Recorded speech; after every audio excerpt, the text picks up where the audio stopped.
The new Ducati, nothing wrong with that in wet conditions. We can't say the same at the moment about the Yamaha, although Quartararo, to his credit, is making a bit of a fist of it late on here. He's got down to a 1:44.351 now, the Frenchman, and that finally put him inside the top 10.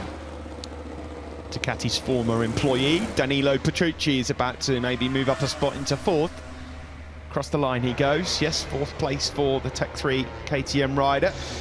Yeah, well, he almost beat Marc Marquez to a wet weather victory here in Misano 4 years ago. He knows the circuit very, very well. He knows what it takes to do a fast lap around here, wet or dry. But that's better from Petrucci. In the rare dry sessions we've had so far this year, Petrucci's surprisingly struggled on that KTM RC16. Expecting to be much, much stronger, but that's more like the Petrucci of old in the damp. A fourth place for him. Good lap again coming in here from Pecco Bagnaia. All that confidence from the win, and a huge weight lifted off his shoulders, he said as well. He's been knocking on that door for a good year, Pecco Bagnaia. Not just here, he's had his chance in many other places as well. And it looks like he's set to just get a bit closer to his teammate Jack Miller on the timesheets. Joan Mir also has taken a bit of a step forward in the closing stages here. He's just gone up into ninth. Yeah, I think it was a fair assessment from Davide Tardozzi, talking to Simon earlier on. Pecco Bagnaia has had great speed right from the get-go in this championship. He's gone top now with a 42.858. Sometimes it hasn't quite gone his way. Valentino Rossi said last weekend that he had to almost hypnotise Pecco in terms of that choice of the hard front tyre, soft rear tyre, and Valentino said he just drilled into him repeatedly when they had a bit of a summit in the motorhome on Saturday night. Hard front, soft rear, because even Rossi said sometimes Bagnaia is prone to making the slightly odd tyre choice, which has cost him dearly, but last time out it certainly worked out.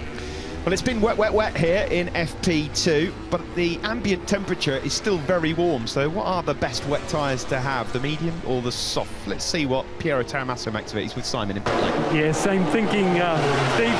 Piero, we heard from you this morning about all of the different slick options. Can you tell us what riders are riding on at the moment and what you think is the best wet tyres out there? Yes, wet, we have two kind of wet, soft and medium. Front are symmetric and the rear are asymmetric tire. Right now in this track, the best combination is a soft front, soft rear. The reason is simple, because the tarmac was done last year, so it's quite new. You still have a lot of oil on the track, and so the water, it doesn't drain a lot, it doesn't go away, so it stays quite a lot on the track. The soft compound is designed for a certain amount of water, while the medium is better adapted when you have less water, when it's just a damp or drying condition. And with the soft, they can last quite a long time as well?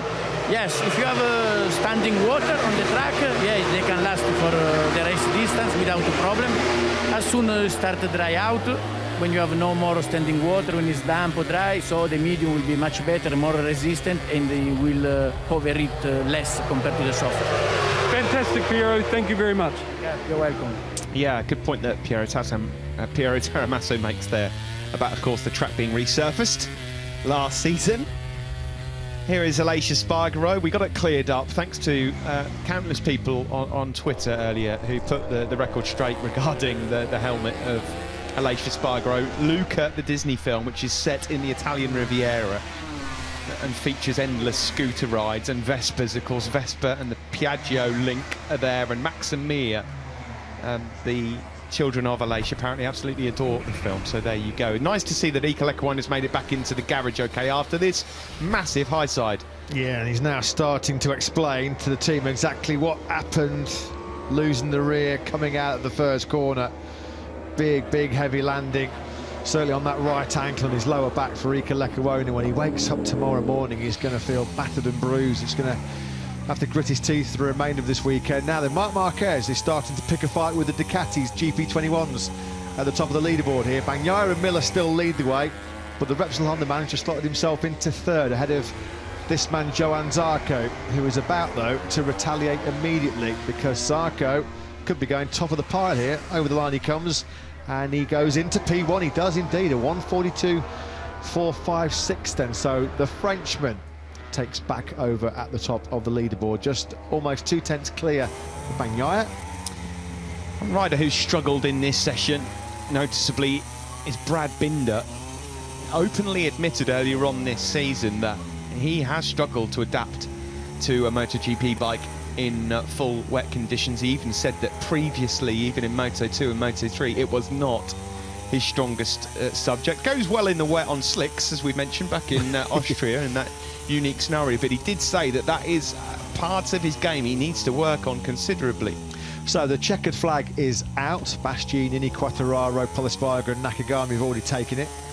And this man may well take top spot with a 42.456. That late charge by Zarco has pushed Fabio Quartararo 1.7 seconds behind top spot, and he's starting to plummet back down the leaderboard at the moment. Quartararo relegated now to 16th spot.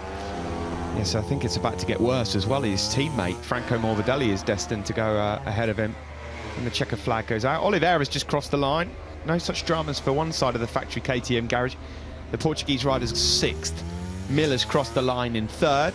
So it does look like the outcome of this very wet FP2 session will be a Ducati lockout of the top 3, which is going to cheer the Bologna brand up no end. Of course, we're about an hour-and-a-half drive away from their Borgo Panigale HQ. Bagnaia will take 2nd, and Zarco's putting up another late charge here. And he does get down to a 42.097 as it starts to get incredibly dark again here on the Adriatic coast. I wonder whether the Moto2 boys might have to contend with a little bit more rain coming their way for their FP2 session. But Zarco takes it, and he takes it by a pretty big advantage. A big improvement on his last 2 laps there from the Frenchman. A 142.097, his best work in the session. Over half a second clear then of Aragon winner Bagnaia. Yes, the fastest Yamaha was Morbidelli. Impressive from the Italian, but 13th at best for the factory Yamahas. Quartararo ended the session then in 18th. Now, you can see on the left of your screen there, courtesy of the lap times from the dry session, or dry part of the session this morning, which riders would book a place into Q2 were it to rain again tomorrow morning. And that gives you an idea of how much or how troublesome that session was for Quartararo. Andrea Dovizioso has never ridden the Yamaha in rain conditions, or the current Yamaha in rain conditions, at all.